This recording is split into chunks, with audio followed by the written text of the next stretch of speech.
Hey, a few days ago I made a video about my journey with alcohol, and I want to continue the theme with my relationship to sugar. And sugar came relatively late into my field because I spent my early years of childhood growing up in Nigeria, West Africa. And over there, sugar in form from in candy or cookies was not easy to find. And when my family returned to Germany, standing in the supermarket, in the aisles with the sweet stuff, that was a completely overload. That was in the mid-80s. And I also remember now I had contact again with other family members, uncles, aunts, and grandma and grandpa. And interesting, just pops up in my head easily, the conditioning of the child's mind, right? Like, because you all know sugar and cocaine, they tackle the same, they operate on the same neurological receptors. So if you want the child to like you, just drop some candy. It's like a dog, man. What the fuck? Here, have some candy. Uh-huh. And I remember I used the financial allowance I got from my parents always to take my bicycle and go to the little kiosk, the little supermarket in our village to buy sweet stuff. And the reason for that was my parents were always very busy with their relationship. There was not enough space for me as a child to grow up, to build a proper foundation. So there was always tension in the household, and sugar became a very soothing companion. And I'm not blaming my parents. They struggled with their zeitgeist, I guess, and I'm sure they tried their best.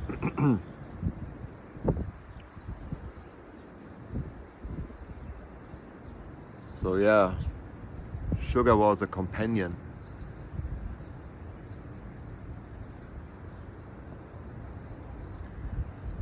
And I was overweight as a child.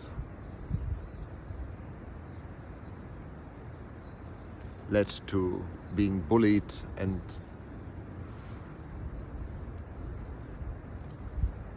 being bullied. First world problems, man.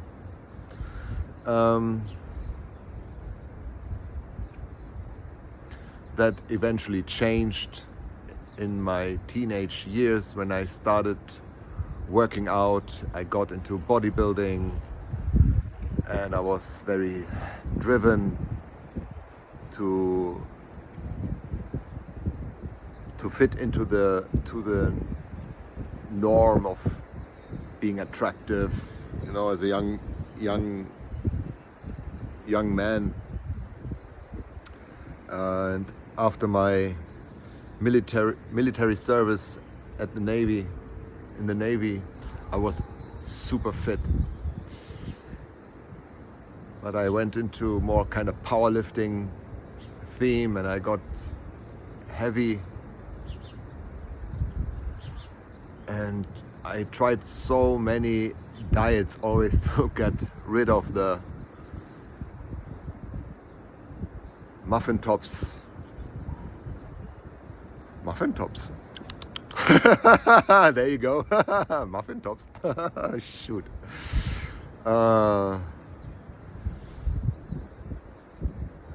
So I did many diets, but always fell back into the comfort eating, sugar. Because I also pursued a career that didn't fulfill me. Sugar. But now this time more present in combination with alcohol. Always sweet cocktails and things. So my alcohol issue was never the real pull, it was always the sugar. Because the alcohol, the spirit alcohol, was always hiding below the sweet flavors. Sugar. Oof. What a spirit, sugar. And I just see the the trees. It looks like I'm an elk. That's gonna be an interesting video. Spirit animals. The elk. Shoot.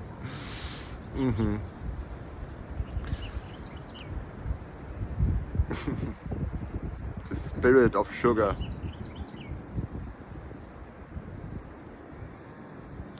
Where I'm heading with that.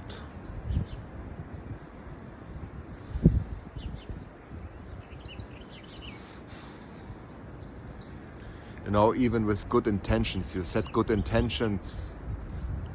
I'm talking for myself now.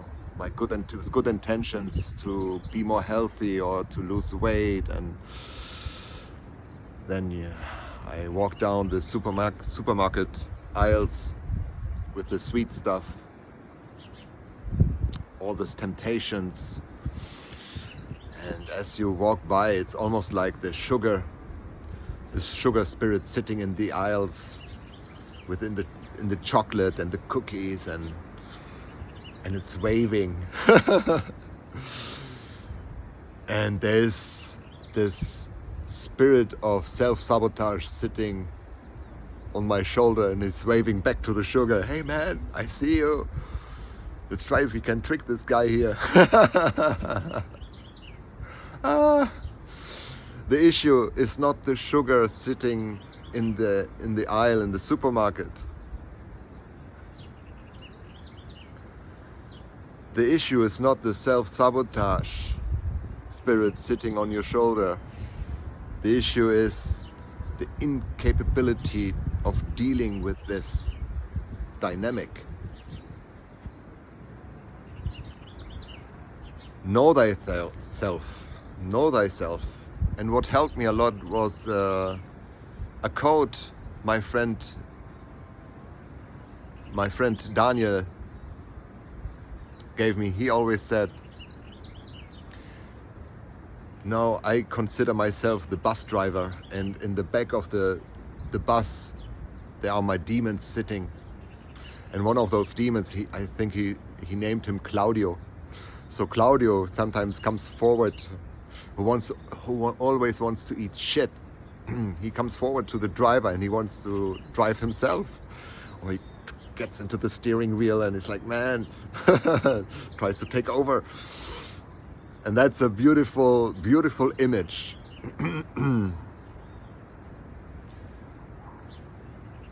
That helped me, right? To attach images to the sugar spirit sitting in the supermarket aisle,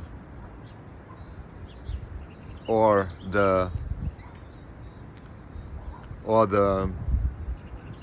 it's my wife.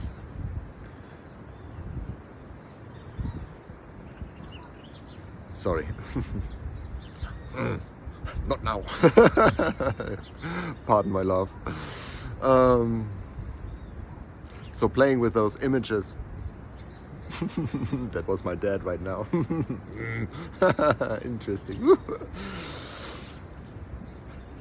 Playing with images.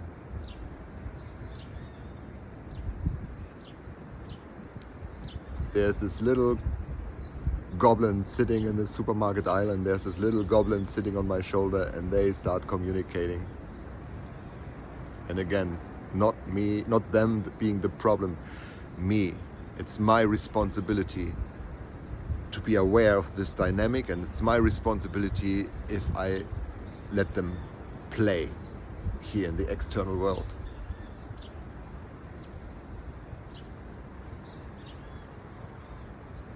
And that's an interesting idea, and it helped me a lot to deal with a lot of my stuff I'm dealing with. I'm working with images.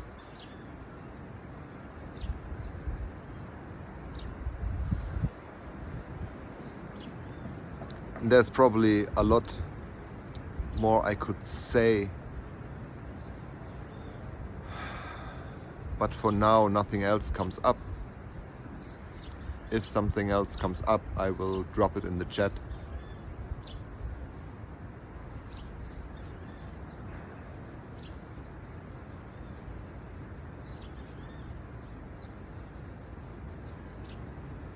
Yes.